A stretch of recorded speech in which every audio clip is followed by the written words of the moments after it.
Hello guys, কেমন আছো তোমরা? বাহারি খুব ভালো আছে। বাহারি এখন ছাদে বসে আছে আর এখন লোডশেডিং চলছে, চারিদিকে অন্ধকার। তো বাহারির খুব ইচ্ছা হয়েছে বাহারি এখন একটা গান করবে। তো বাহারি কি গান করবে? বাহারির নাম বাহারি। তো রাঙামাটির পাহাড়ি এলাকা নিয়ে একটা গান করি। দাও, চুইনগাম খাচ্ছি, ওটাকে ফেলে নি।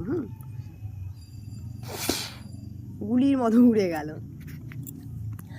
লাল পাহাড়ি দেশে যা, রাঙা মাটির দেশে যা, কি দাদুকে মনে ছিল রে, একেবারে মনে ছিল রে। লাল পাহাড়ে দেশে যাবি, হার মাদল খাবি, মাদল, লাল পাহাড়ি দেশে যাবি হাড়ি আর মাদল পাবি হবে হয়তো, খুব সম্ভবত। ঠিক আছে, লাল পাহাড়ি দেশে যাবি, আর মাদল পাবি, তবে তোকে মানাইছে না রে, একেবারে মানাইছে না রে। তো এই লাল পাহাড়ির দেশ কোনটা জানো?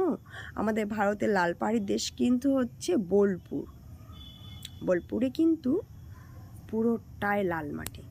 যারা গেছো তারা তো দেখেছো, যারা যাওনি তারা অবশ্যই যেও।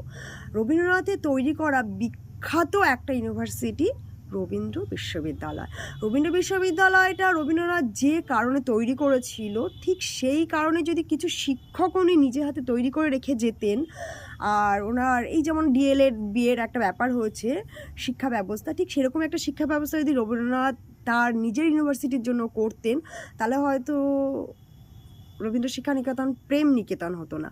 কারণ রবীন্দ্রনাথের ইউনিভার্সিটিটা চলতো ঠিক গরম থেকে বর্ষার সময়টা অ্যাভয়েড হতো তোমার, আর সব সময়টা ছাতিমতলাতে বসেই ক্লাস হতো। ছাতিমতলা কেন ক্লাস হতো? কারণ ছাতিম গাছের এক অবিস্ময়কর একটা গুণ আছে, হিপনোটিজম করতে পারে। সেইখানে বসে, সেই গাছের নিচে বসে যা পড়ানো হতো, যা বলা হতো, যা বোঝা হতো, তা ব্রেনে সর্বোচ্চ দিন পর্যন্ত গেঁথে থাকতো। রবীন্দ্রনাথের সময় যারা রবীন্দ্র বিশ্ববিদ্যালয় পড়েছিল তারা কিন্তু তুখর ছাত্র প্রমাণিত হয়েছিল। আমারও শখ ছিল, বাবা না, অত দূরে মেয়ে হয়ে পড়তে যাওয়ার কোনো দরকার নেই, এখানে বসেই পড়ো।